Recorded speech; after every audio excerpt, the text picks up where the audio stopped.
At first light, the prairie seemed more dream than land. The horizon lay like a faint watercolor wash, pale gold bleeding into soft blue, and the long fence lines through shadows that stretched and reached for miles. A windmill turn was slow-grown, the kind of sound that kept lonely company in the stillness. Jedediah called to move through his morning with the same practiced silence he had carried for years. Coffee hissed in the tin pot. Boots thudded softly on the worn pine floor, and somewhere a mantel clock ticked in patient rhythm. He took his coffee black, bitter as medicine, staring at the steam like it might whisper something worth hearing. Down in town, the day before, he had tacked a paper to the general store's board. Farmhand wanted room and board provided. See Jed Coulter, Dry Creek Ranch. He'd thought little of it. Work needed doing, and a man alone couldn't mend every fence before the winter pressed in. He'd expected some wiry boy with more muscle than sense to show up by week's end. Instead, a stagecoach rattled along the road that morning, a plume of dust curling behind it. It slowed near the ranch, and from its door stepped a woman, slight wind-blown, her dress faded from better days. She carried a single carpet bag and the look of someone who had already walked farther than most people could imagine. Her cheeks were pale under the wind's bite, and her hands gripped that bag like it held the last of her luck. She came up the path and stopped at the gate, her voice steady though quiet. "I heard you needed someone. I can work for my keep." Jed studied her like he might a cloud on the horizon, wondering if it meant rain or just more sky. She wasn't what he'd asked for.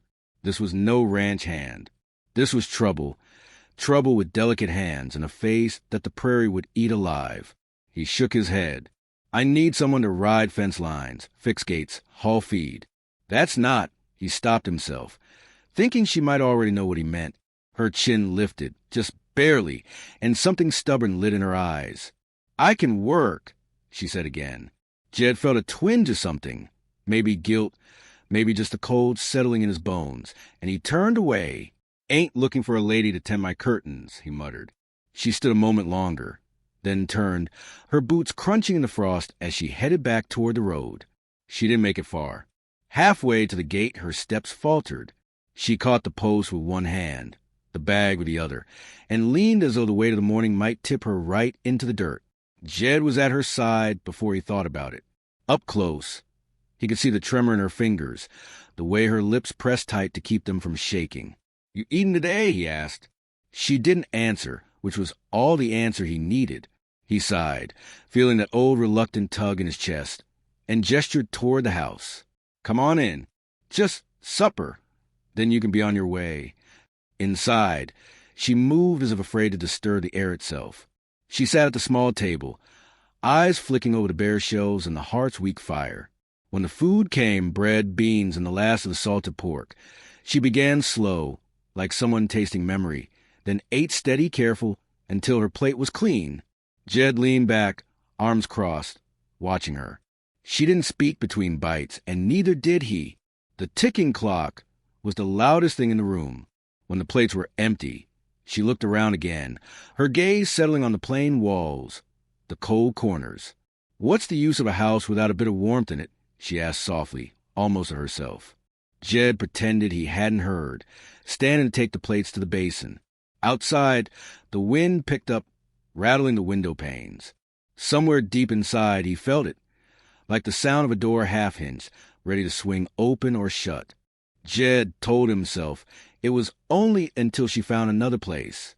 That's how he justified the extra plate at breakfast, the second cup of coffee poured without asking, the fact that he didn't send her back toward town the next morning. She didn't argue, didn't make promises. She simply rose early, tied her hair back, and began working as if she'd always belonged to the rhythm of this place.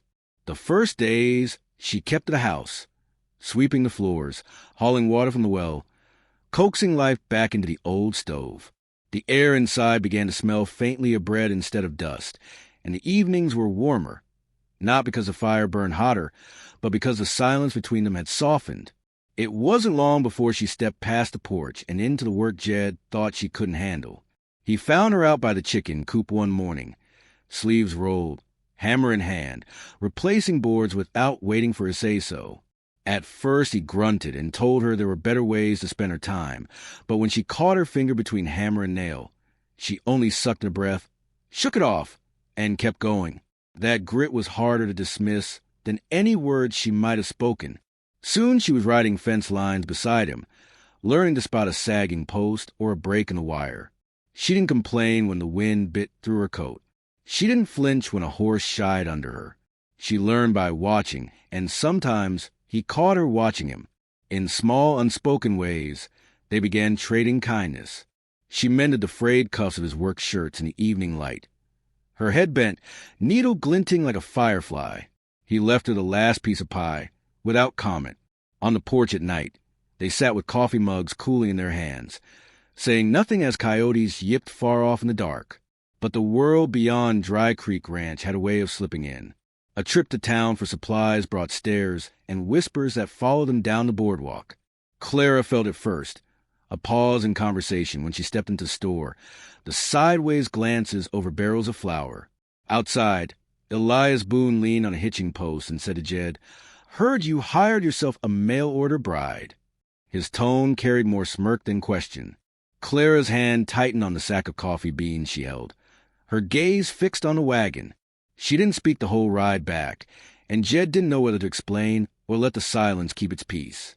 That night she sat by the fire with her sewing while he mended tack, their work lit by the same warm glow, but separated by more than the space between their chairs. It was a cold wind that woke her a few nights later. She rose to find Jed in her room, kneeling by the window, hands steady as he fitted a new frame to keep the draft out. "Can't have you freezing," he said, simply not looking at her. She stood there in her nightdress, toes curling against the floor, the words she wanted to speak catching in her throat. The next day, out on the south fence, she told him a sliver of the truth. Her father had died back east, leaving debts deeper than the soil. The bank took the farm. She'd sold what little was left, bought a train ticket, and headed west with nothing but a few coins and the stubborn belief she could start again. Jed didn't say he understood. But later, when she missed a loop on a lasso throw and laughed at herself, he found himself smiling, a real smile, the kind that surprised even him. The prairie wind was still sharp, the work still hard, but the ranch was beginning to feel less like a place a man endured and more like something he could live inside. The storm came in like a herd of wild mustangs, sudden and unrelenting, swallowing the horizon in a white blur. By nightfall the wind had teeth, rattling the shutters, forcing smoke back down the chimney. Snow piled against the door until the light that seeped in turned pale and strange. Inside the fire roared, but the air still held the sharpness of winter's breath. They'd been rationing for days. Flour stretched thin, coffee down to the dregs. Jed went to check the barn and came back with news that made the air heavier.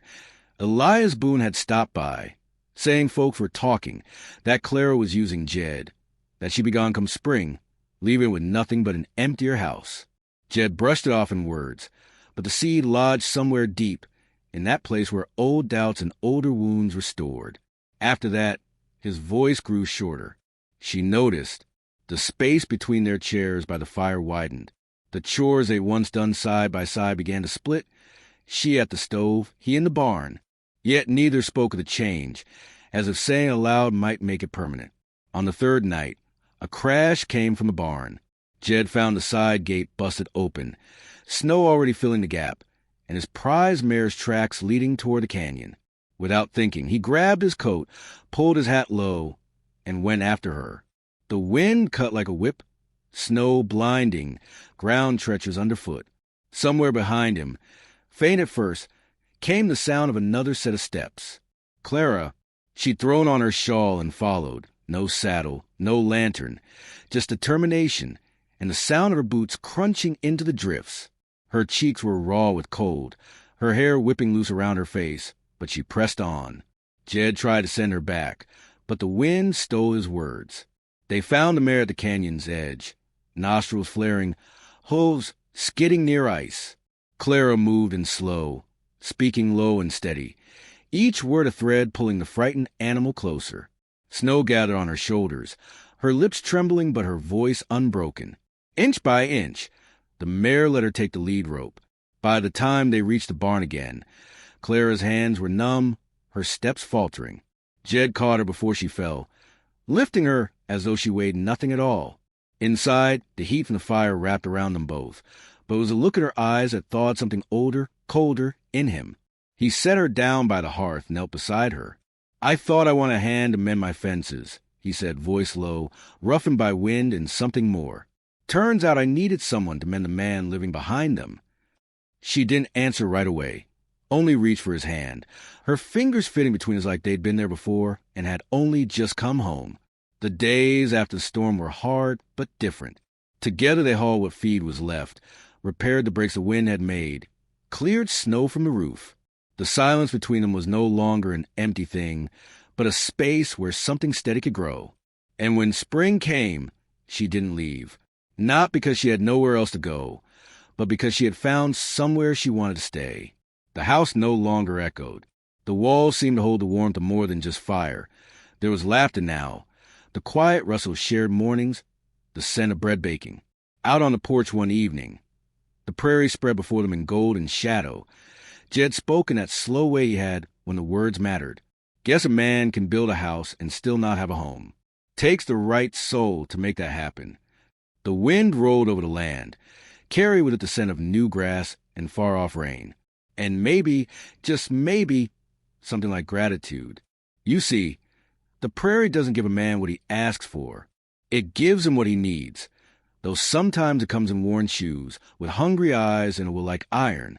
And if you're lucky, you'll find the kind of soul who can take your empty house and, with nothing but their hands and their heart, make it a place worth coming back to.